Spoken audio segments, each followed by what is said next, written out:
शील प्रभुपाद की जय, गुरु गौरांग की जय।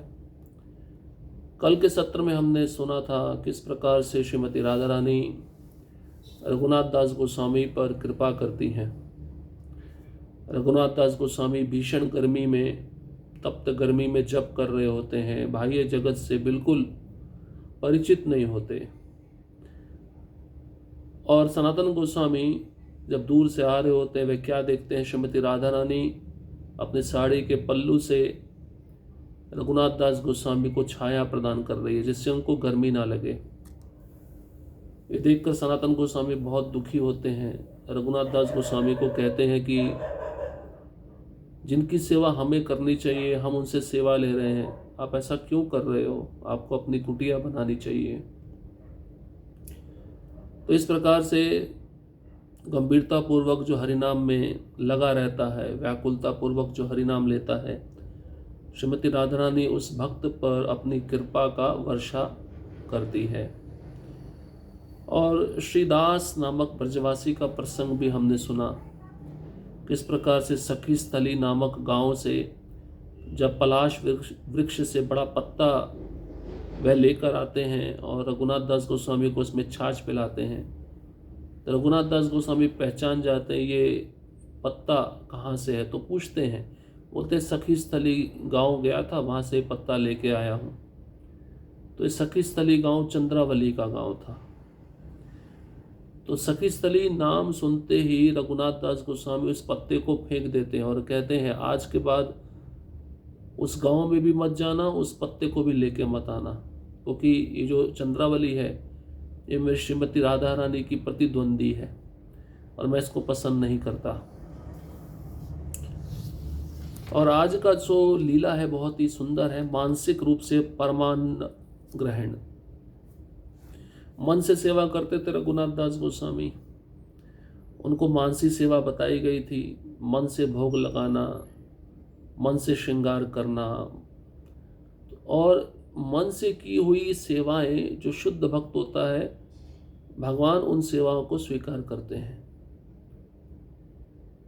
श्री रघुनाथ दास गोस्वामी सदैव मानसी सेवा, मन में राधा कृष्ण की सेवा करते थे।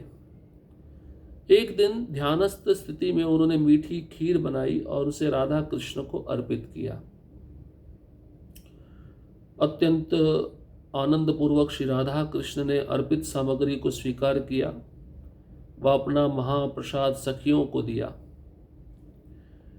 अपने मन में रघुनाथ ने उनके प्रसाद के उच्चिष्ट का सम्मान किया, यह सोचकर कि उन्होंने कृष्ण एवं गोपियों को प्रसन्न किया है। अतीव प्रेमोन्माद को अनुभव करते हुए रघुनाथ प्रतिदिन से अधिक प्रसाद ग्रहण कर गए। उस अपराह्न रघुनाथ दास की जो श्री चैतन्य महाप्रभु जी के विषय में प्रवचन देना था, जब भक्त उनसे श्रवण करने हेतु आए तो उन्हें कुटीर में बंद पाया। उन्होंने कुछ समय प्रतीक्षा की, लेकिन जब उन्हें अंदर से कोई गतिविधि सुनाई नहीं दी तो वे सब चिंतित हुए और बोले, गोस्वामी जी क्या आप ठीक हैं? शिल दास गोस्वामी ने उत्तर दिया, मेरा स्वास्थ्य ठीक नहीं है। उन दिनों श्री विट्ठल नाथ जी जतिपुरा में विराजते थे। उन्होंने जब यह समाचार सुना तो तत्काल अपने निजी वैद्य एवं शिष्य श्री ब्रह्मदास जी को श्री रघुनाथ दास गोस्वामी जी की चिकित्सा के लिए भेजा। अब मन से सेवा करते थे तो मन से उन्होंने एक खीर बनाई और मन से उन्होंने श्रीमती राधा रानी और कृष्ण को अर्पित किया। आदर पूर्वक श्रीमती राधा रानी कृष्ण ने उस अर्पित सामग्री को स्वीकार कर लिया। स्वीकार करने के बाद श्रीमती राधा रानी अपना महाप्रसाद सखियों को दे रही थी और रघुनाथ दास को भी वह महाप्रसाद मिला, क्योंकि वो भी मंजरी हैं अपने आध्यात्मिक स्वरूप में। जब उनको उच्चिष्ट मिला, उन्होंने उस उच्चिष्ट का सम्मान किया, उसको ग्रहण कर लिया। अब ये भी उनके मन में प्रसन्नता हुई सोचकर कि उन्होंने सुंदर खीर बनाकर श्रीमती राधा रानी कृष्ण और गोपियों को प्रसन्न किया है। तो प्रेमोन्माद के कारण रघुनाथ दास रोज जितना खीर खाते थे उससे कई अधिक प्रसाद उन्होंने मन से ग्रहण कर लिया। प्रत्यक्ष खाया नहीं, मन में खाया, सोचिए। और दोपहर के समय रघुनाथ दास गोस्वामी जी को चैतन्य महाप्रभु के विषय में प्रवचन देना था, क्योंकि नियम था राधा कुंड के तट पर रोज 3 घंटा रघुनाथ दास गोस्वामी चैतन्य महाप्रभु की जो जगन्नाथपुरी की लीला है, अंत्य लीला है, उसके बारे में बहुत सुंदर वर्णन करते थे और उसको सुनने के लिए सारे भक्त इकट्ठे हो जाते थे। अब भक्त जब श्रवण करने के लिए इकट्ठे हुए तो उन्होंने देखा कुटीर तो बंद है अंदर से, कभी ऐसा होता नहीं था, आज ऐसा कैसे हो गया। भक्तों ने कुछ समय तक प्रतीक्षा की और आवाज भी लगाई, लेकिन अंदर से कोई गतिविधि सुनाई नहीं दी। तो सब चिंतित हो गए, सब डर गए और वे कहने लगे, गोस्वामी जी क्या आप ठीक हैं? तो अंदर से रघुनाथ दास गोस्वामी ने उत्तर दिया, मेरा स्वास्थ्य ठीक नहीं है। अब उन दिनों में श्री विट्ठल नाथ जी नामक भक्त जतिपुरा में रहते थे। जब उनको ये समाचार मिला तो उन्होंने तुरंत, जो उनका अपना निजी वैद्य होता है, डॉक्टर होता है, चिकित्सक होता है, और उनका शिष्य श्री ब्रह्मदास जी, उनको भेजा रघुनाथ दास जी की चिकित्सा करवाने के लिए। भाई देखो क्या हो गया इनको, अचानक से कभी बीमार नहीं पड़े और आज कैसे बीमार पड़ गए, ऐसा क्या खा लिया। तो भक्ति रत्नाकर के 5वें अध्याय के 578वें श्लोक में वर्णन है, नाड़ी देखी चिकित्सक कहे बार बार, दुग्ध अन्न खाइला इहो इथे देह भार। वो जो डॉक्टर था, वैद्य था, चिकित्सक था, उसने नाड़ी जांची। नाड़ी जांचते ही उसने क्या कहा, बहुत ज़्यादा मात्रा में दूध खा लिया है अन्न के साथ मिलाकर, मतलब खीर खा ली है, इस कारण से इनका शरीर का भार ज़्यादा हो गया है। 2 चिकित्सक आए और श्री रघुनाथ दास गोस्वामी का निरीक्षण किया। उन्होंने निष्कर्ष निकाला कि दास गोस्वामी चावल और दूध के मिश्रण के अत्याहार के कारण उदर में भारीपन अनुभव कर रहे हैं। तो मन से स्वीकार किया था, मन से स्वीकार करने पर यह हालत हो गई। सूक्ष्म शरीर ने स्वीकार किया, स्थूल शरीर पर असर हो गया, जबकि वो स्थूल शरीर के भाव में नहीं थे, वो तो उससे परे हैं।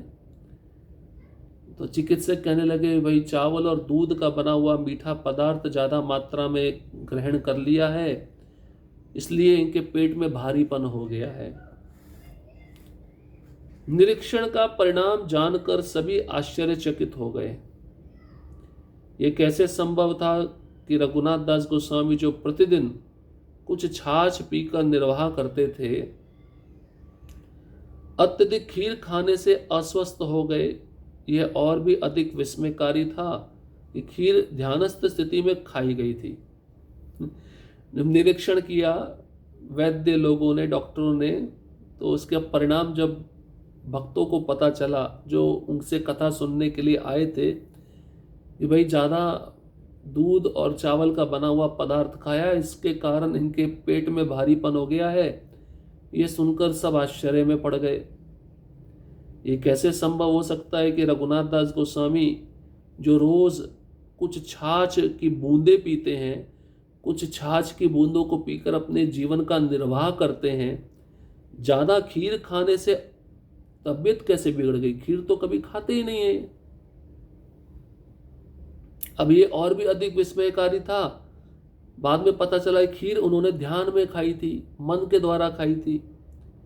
ये और भी आश्चर्य में डालने वाला था। भाई मन से कोई खा ले, कभी बीमार तो नहीं पड़ेगा। हाँ, मन में चिंतन होगा कि मुझे मिल जाए। रघुनाथ कहे एह सुसत्य वचन, मानसे करिनो मोहि दुग्धान्न भोजन। भक्ति रत्नाकर 5वां अध्याय श्लोक क्रमांक 580। रघुनाथ दास गोस्वामी स्वीकार किए, ये जो वैद्य कह रहे हैं बिल्कुल ठीक कह रहे हैं। मैंने मन से दूध और अन्न का बना हुआ भोजन ज्यादा मात्रा में ग्रहण कर लिया। ये सत्य वचन बोल रहे हैं, इनको झूठ मत समझिए। श्री रघुनाथ दास गोस्वामी ने यह कहकर पहेली का हल किया कि अपने ध्यान में आनंद विभोर होकर वह राधा रानी की खीर का उच्छिष्ट प्रसाद आवश्यकता से अधिक मात्रा में ग्रहण कर गए। तो स्वीकार किया, भाई राधा रानी खीर दे रही थी, अपना उच्छिष्ट दे रही थी, उसको प्रसाद के रूप में मैंने ज़्यादा मात्रा में ग्रहण कर लिया, इसके कारण से मेरा पेट बिगड़ गया है और इस सब ध्यान में आनंद विभोर होकर मैंने किया। इस सत्य वचन बोल रहे हैं सभी वैद्य। श्री रघुनाथ दास गोस्वामी जी को प्राय राधा कुंड के सम्राट की संज्ञा दी जाती है। 500 वर्ष पूर्व राधा कुंड केवल एक छोटा सा ताल था। चूंकि श्री चैतन्य महाप्रभु ने अपनी निजी गोवर्धन शिला रघुनाथ दास जी को दी थी, अतः गोस्वामी ने सोचा कि भगवान चाहते हैं कि रघुनाथ गोवर्धन पर ही रहें। अतः उन्होंने दास गोस्वामी को राधा कुंड की देख रेख का कार्य सौंपा। तो रघुनाथ दास गोस्वामी जी सारे ब्रजवासियों को बहुत प्रिय थे। राधा कुंड के सम्राट की संज्ञा उनको दी गई थी। राधा कुंड के राजा हैं कौन? रघुनाथ दास गोस्वामी। और 500 वर्ष पूर्व राधा कुंड एक छोटा सा ताल था। चैतन्य महाप्रभु ने जो अपनी निजी गोवर्धन शिला रघुनाथ दास को दी थी, तो गोस्वामियों ने यही सोचा, भगवान चाहते हैं कि रघुनाथ दास गोस्वामी गोवर्धन पर ही रहें और गोवर्धन पर रहकर रघुनाथ दास गोस्वामी राधा कुंड की देख रेख करें। तो गोस्वामियों ने रघुनाथ दास गोस्वामी को यही सेवा दिया था, अब राधा कुंड के तट पर रहो और राधा कुंड की देखभाल करो, यहाँ के घाट बड़े करवा दो, यहाँ की सफाई का निरीक्षण करो। इस प्रकार से कोई भक्त जो मानसी सेवा के स्तर पर होता है और बहुत ही शुद्ध अवस्था में रहता है, प्रकृति के 3 गुण उसको स्पर्श नहीं कर पाते, तो ऐसा भक्त जब मन से भगवान की सेवा कर रहा है, मन में खीर बनाएगा, मन में ही भगवान को भोग लगाएगा और मन में ही उसको महाप्रसाद मिलेगा, उसको मन से ग्रहण कर लेगा। और आनंद के कारण जब ज़्यादा मात्रा में वो वस्तु वह ग्रहण कर ले तो उसको पेट में गड़बड़ हो जाएगा। तो ये रघुनाथ दास की लीला से हम समझ सकते हैं कितने शुद्ध भक्त हैं। पीते केवल 3 बूंद छाछ थे एक दिन में, वो भी छोटे से पत्ते पर, लेकिन उन 3 बूंदों को छाछ को ग्रहण करके मन में यही भाव होता था, ये भी इंद्र तृप्ति है, शरीर को बनाए रखने के लिए मैं ये सब क्यों कर रहा हूँ।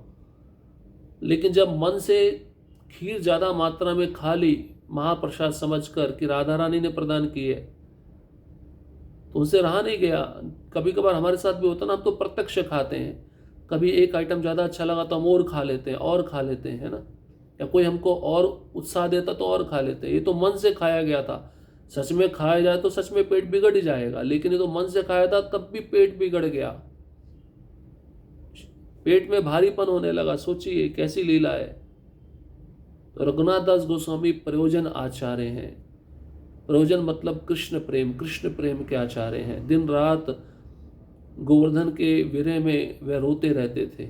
जो शिला चैतन्य महाप्रभु ने उनको प्रदान की थी, उस शिला को देख कर वो दिन रात विरह भाव में अश्रुपात बहाते थे।